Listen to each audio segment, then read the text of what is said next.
Yes, children, in today's class, let us start with question number 3, third part. Try these on page 144. Measures of some parts of the triangles are indicated by applying SAS congruence rule. State the pair of congruent triangles, if any, in each case. In case of congruent triangles, write the result in the symbolic form.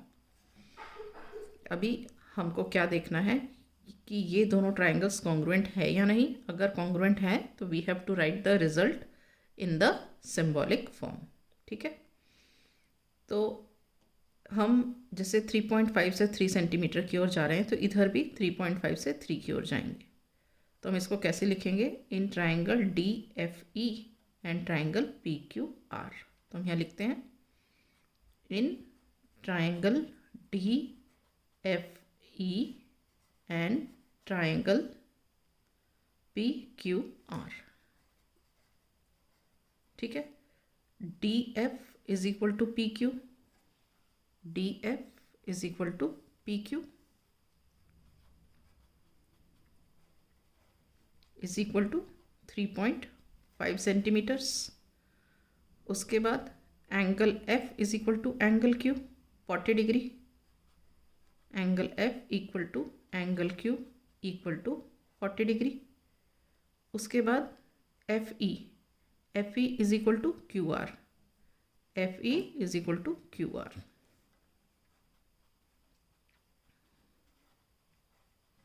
This is equal to 3 centimetre. आप इसको follow करना यहाँ से देख देख के. यहाँ से ज़्यादा आसान होता है. जैसे अगर हमने ये DF लिया तो यहाँ ले लिया PQ, यहाँ एंगल F लिया तो यहाँ ले लिया एंगल QR, इधर अगर FE लिया तो इधर ले लिया QR, ऐसे करके. ठीक है, तो therefore triangle DFE is congruent to triangle PQR by SAS congruence criteria. All right. Now we come to the fourth part of the question. अब ये देखो, ये फिगर दिया है. यहाँ पे भी देखो दो ट्रायंगल्स हैं. एक ये ट्रायंगल है, ठीक है, और दूसरा ये ट्रायंगल है.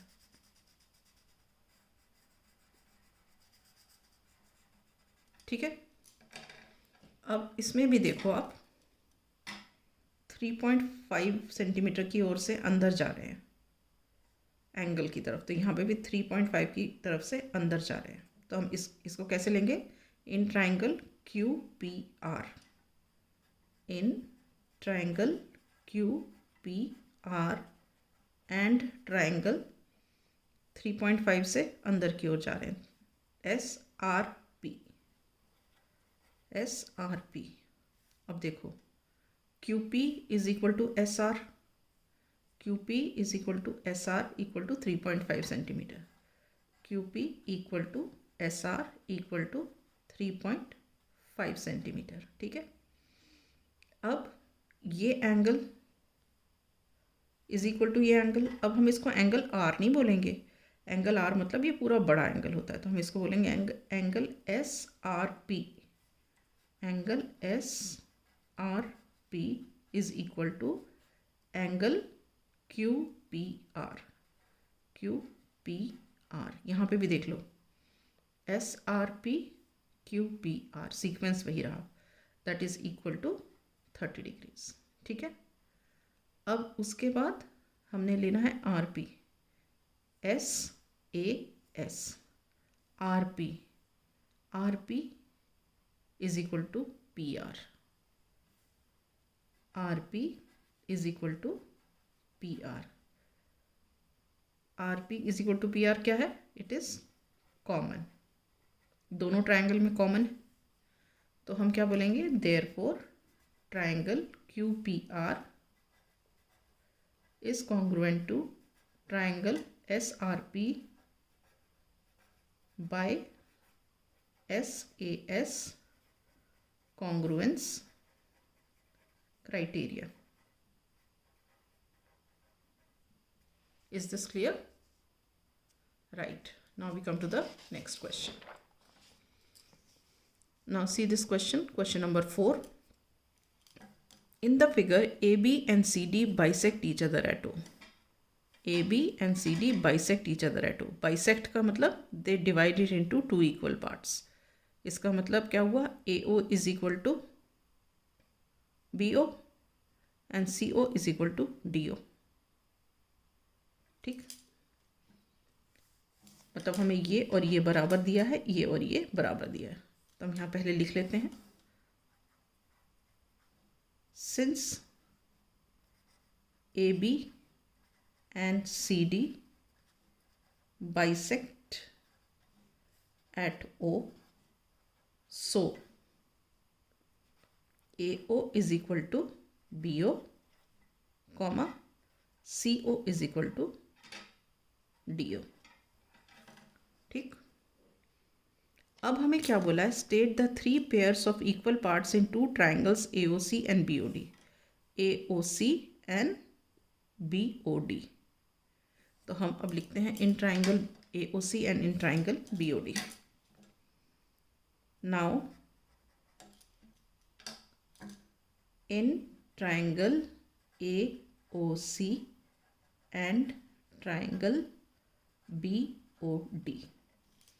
अब हमें क्या देखने, कौन से 2 ट्राइंगल्स देखने हैं? ये एक तो ये ट्राइंगल और दूसरा ये ट्राइंगल. ठीक है,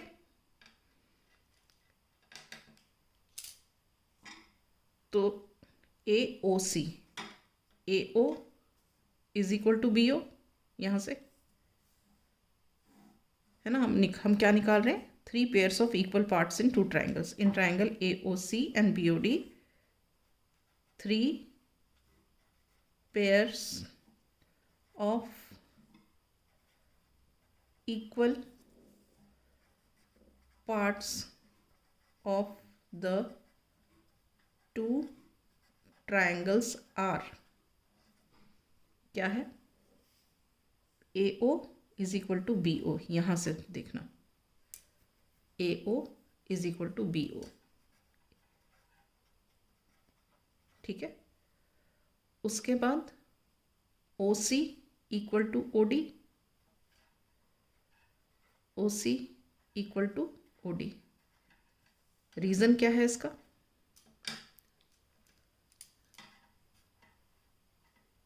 AO equal to BO and OC equal to OD. Reason क्या है? AB and CD bisect at O. AB और CD bisect करते हैं, यहाँ दिया हुआ है ना शुरू में, ये रीज़न है इसके लिए. उसके अलावा थर्ड पेयर और क्या हुआ इसमें? ये और ये इक्वल हो गए, ये और ये इक्वल हो गए. और ये चैप्टर किसका है? SAS का है. तो SAS में क्या होता है बीच में? अब इन दोनों के बीच में एंगल कौन सा आ गया? ये वाला एंगल और ये एंगल. तो अगर हम बता दें कि ये वो दोनों एंगल इक्वल हैं तो हमारा SAS लग गया, है ना.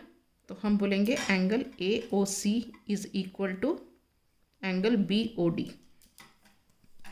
Angle AOC equal to angle BOD. अब ये मैंने कैसे बोल दिया कि ये एंगल और ये एंगल इक्वल है? क्योंकि when 2 lines intersect, pair of opposite angles are equal. Vertically opposite हो गए ना, these 2 angles, vertically opposite angles are equal. तो when 2 lines intersect, pair of vertically opposite angles are equal.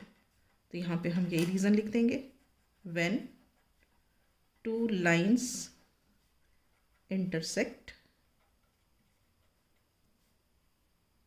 vertically opposite angles are equal. Vertically opposite angles are equal. Is it clear? ठीक है, तो ये तो हो गए हमारे 3 pairs, equal pairs of triangles AOC and BOD. अब उसके बाद पूछा है which of the following statements are true. तो अब ये हमने जब शो कर लिया कि 3 pairs of equal parts in triangles AOC and BOD, So triangle AOC is congruent to triangle BOD by SAS congruence criteria.